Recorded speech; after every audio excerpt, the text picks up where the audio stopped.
Hi hello नमस्कार. RJ किचनमध्ये तुमचं स्वागत आहे. आणि आज आपण अशी भाजी बनवणार आहोत जी की सगळ्यांच्या आवडीची आहे, मुलांपासून मोठ्यांपर्यंत. ती म्हणजे आहे आलू. सगळ्यांना बटाटा हा फार आवडतो. बटाट्याची भाजी प्रत्येक ट्रिपला आपण घेऊन जातो, कारण सगळ्यात करायला सोपा म्हणजे बटाटाच असतो. त्यामुळे आज आपण बटाट्याची पुरी भाजीची भाजी करणार आहोत. डब्यासाठी तुम्ही तिला नेऊ शकता. अगदी सोपी भाजी आहे, जास्त पातळ पण नाही आणि जास्त सुकी पण नाही. मीडियम अशी भाजी आपण तयार करणार आहोत. तर चला सुरुवात करूयात भाजीला. आता आपण भाजीसाठी लागणारं सर्व साहित्य पाहून घेऊयात. अगदी सोपं साहित्य आहे, जास्त काही यामध्ये तुम्हाला घालायचं नाहीये. बटाटे घ्यायचे 3. आता मी इथे 3 बटाटे घेतले आहेत. तुमच्या प्रमाणानुसार तुम्ही ते बटाटे कमी जास्त करू शकता. 1 टोमॅटो घेतलेले आहे, लाल भडक असं छान टोमॅटो घ्यायचा आहे. 1 हिरवी मिरची. हिरवी मिरची आता ऑप्शनल आहे. जर तुम्ही लहान मुलांच्या डब्यासाठी ही भाजी करत असाल तर तुम्ही हिरवी मिरचीचा वापर यामध्ये नाही केला तरी सुद्धा चालेल. पण हिरवी मिरचीमुळे नाही का आपली भाजी छान अशी चटाकेदार होती, त्यामुळे नाही का आपल्याला हिरवी मिरचीचा वापर केलाय. त्यानंतर मग मी इथे घेतलेली आहे थोडीशी कोथिंबीर, 1 इंच आलं आणि 1 कांदा घेतलेला आहे. एवढं साहित्य आपल्याला या भाजीसाठी लागणार आहे. आता आपण यामध्ये नाही का कोणते कोणते मसाले जाणार आहेत ते पाहून घेऊयात. थोडीशी हळद मी इथे घेतलेली आहे, जास्त पण नाही बघा, आपल्याला भाजी पिवळी नाही करायची आहे त्यामुळे नाही का जास्त नाही, थोडीशीच हळद इथे मी घेतलेली आहे. त्यानंतर बघा इथे मी लाल मिरची पावडर घेतलेली आहे. आता लाल मिरची पावडर तुम्हाला सांगते केवढी घ्यायची. तर लाल मिरची पावडर मी इथे 1 चमचा घेतलेली आहे. तुमच्या आवडीनुसार किंवा तुम्ही जेवढं तिखट खाताय त्या प्रमाणानुसार तुम्ही यामध्ये लाल मिरची पावडर घालू शकता. त्यानंतर मी इथे घेतलेली आहे ते म्हणजे धने पावडर. आता धने पावडर आपल्याला नाही का घ्यायचीच आहे. धने पावडर या भाजीमध्ये मस्ट असते, कारण धने पावडर शिवाय या भाजीला चव येत नाही, त्यामुळे धने पावडर हवीच आपल्याकडे. आता मी जो हा मसाला आहे ना, हा गरम मसाला आहे. हा मी घरी तयार केलेला आहे, घरचा गरम मसाला आहे.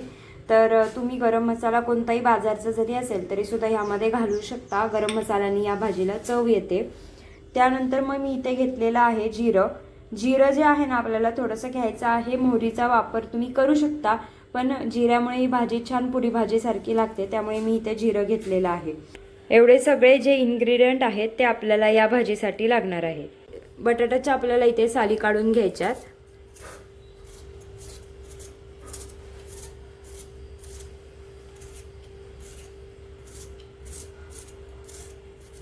बघा नवीन जे नाही का आता सध्या स्वयंपाक शिकत आहेत त्यांच्यासाठी नाही का एक गोष्ट लक्षात घ्यायचं खूप गरजेचं आहे, की आता आपण नाही का काही काही वेळेस कसं घरी असलं, घरगुती असलं तरी सुद्धा नाही का त्यांनी सुद्धा ऐकून घ्या की आपल्याकडे एखादं असं भांडं, आता मी जशी इथं कढई घेतलेली आहे, तुम्ही एखादं असं भांडं घेऊ शकता की दिवसभराचा तुम्ही कचरा त्यामध्ये घालू शकता.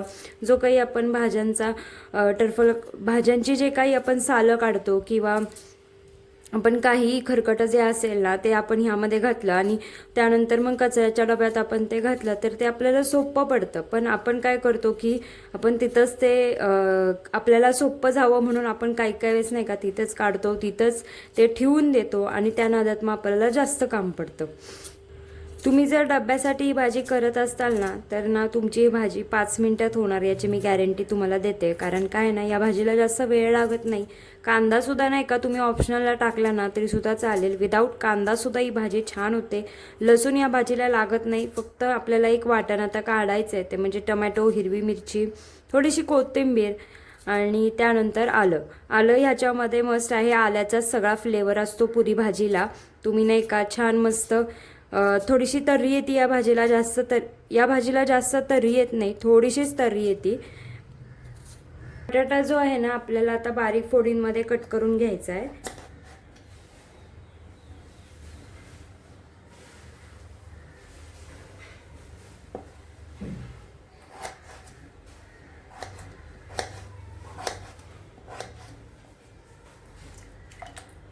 कांदा कट करून घ्यायचा आहे बारीक असा.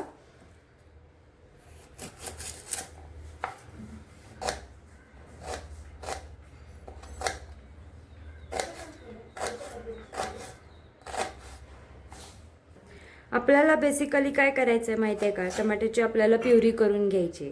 तर ना त्यासाठी नाही का तुम्हाला नुसते टोमॅटोची प्युरी करून घालायची प्रत्येक गोष्ट वेगवेगळी करून घालण्यापेक्षा सगळे एकत्रच तुम्ही मिक्सरमध्ये वाटू शकता आणि त्याला परतू शकता. आलंसुद्धा इथं मी घेतलेलं आहे. आलेलं सुद्धा नाही का आपल्याला बारीक बारीक असं कट करून घ्यायचं आहे आणि मिक्सरमध्ये वाटायचं आहे. कोथिंबीर जे आहे ना आपल्याला चांगली दांड्यांसोबत तिला घालायचं आहे, त्यामुळे दांड्यांचा फ्लेवर यामध्ये उतरतो. एवढीशीच कोथिंबीर मी घेतलेली आहे आणि वाटणामध्ये घालणार आहे. आपल्याला फक्त टमॅटो, आलं आणि कोथिंबीरीचं वाटण तयार करून घ्यायचं आहे. इथे मी घेतलेलं आहे टमॅटो, आलं आणि कोथिंबीरीची पेस्ट. मध्ये हिरवी मिरची जी आहे ना तिला एक भाग करून घ्यायचा फक्त. असे 2 भाग मी करून घेतलेत आणि आता आपल्याला हिला तेलामध्ये घालायची आहे फक्त. आता हिरवी मिरची ऑप्शनल आहे, तुम्हाला हवी असेल तर तुम्ही घालू शकता. या भाजीसाठी तेल कमी लागतं, त्यामुळे 5 ते 6 चमचे तेल घ्यायचं आहे. तेल गरम झालं की जिरं घाला, थोडंसं हिंग, कढीपत्ता ऑप्शनल आहे, तुम्ही घालायचं तर घालू शकता. हिरवी मिरची, कांदा, बारीक चिरलेला कांदा घातलेला आहे. परतून घ्यायचा कांदा चांगला.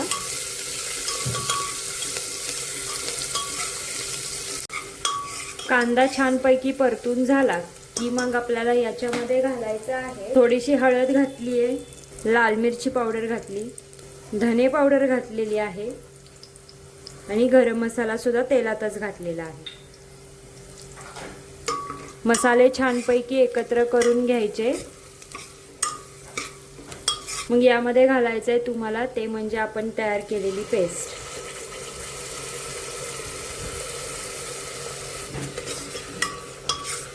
सगळं एकत्र करून घ्यायचं आणि ही टोमॅटोची जी प्युरी आहे ती आपल्याला तेलामध्ये चांगली परतून घ्यायची, जेणेकरून आपल्याला कच्च्या टोमॅटोचा फ्लेवर यामध्ये लागणार नाही.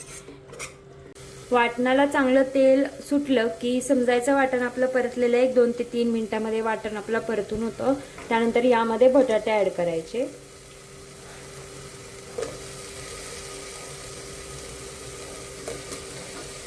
बटाट्याला आपल्याला वाटणामध्ये चांगलं परतून घ्यायचं आहे. पाणी घालायचं आहे आपल्या आवडीनुसार. ह्याच्यामध्ये पाणी घाला तुम्ही. तुम्हाला घट्ट पातळ जशी भाजी हवी असेल तसं तुम्ही यामध्ये पाणी ॲड करा. सगळ्यात एंडला मी यामध्ये चवीपुरतं मीठ घातलेलं आहे. आपल्याला कुकरच्या 2 शिट्ट्या करून घ्यायच्या आहेत.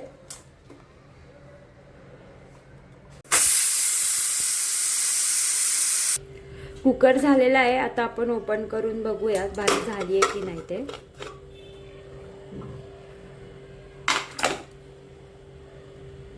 मस्त भाजी आता आपली तयार झालेली आहे.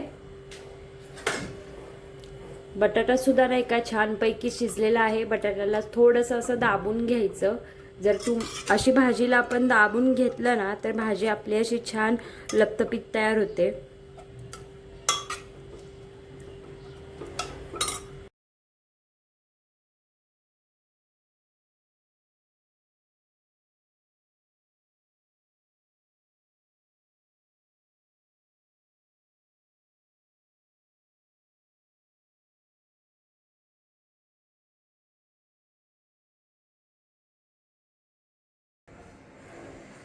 ही भाजी ना अगदी सोपी आहे करायला आणि चवीला एकदम चटाकेदार अशी लागते. तर तुम्ही ही भाजी नक्की ट्राय करा. टिफिनसाठी जर नेणार असाल तर ही भाजी अतिउत्तम आहे. सगळ्यांना नाही का, तुमच्या जॉबमधल्या लोकांना, तुमचे जे कलिग्स असतात त्यांना सगळ्यांना ही भाजी आवडून जाईल. तर नक्की ही भाजी ट्राय करा. टिफिनमध्ये जर मुलांच्या देत असताल तर त्याबरोबर त्यांना पुऱ्या सुद्धा द्या. अगदी छान लागते. ही पुरी भाजीचीच भाजी आहे. यामध्ये नाही का तुम्ही कोरमा सुद्धा असतो की जो आपल्या महाराष्ट्रामध्ये कोरमा आपण करतो, पण ही जी भाजी आहे ना ती नॉर्थ साईडची आहे. त्यामुळे या भाजीमध्ये जास्त लसूण वगैरे आपण घालत नाही. फक्त आलं, टोमॅटो पेस्ट यामध्ये जाते. तर तुम्ही सुद्धा नक्की ही भाजी ट्राय करा. आता आपण नाही का या भाजीची टेस्टिंग करूयात कशी झाली आहे. एकदम मस्त अशी भाजी झालेली आहे. पुरी सोबत तुम्ही भाजी खाल्ली ना तर तुमच्या किती पुऱ्या संपल्यात हे तुम्ही काउंट नाही करू शकणार. इतकी छान भाजी झालेली आहे. तर नक्की एकदा ही भाजी ट्राय करा. धन्यवाद.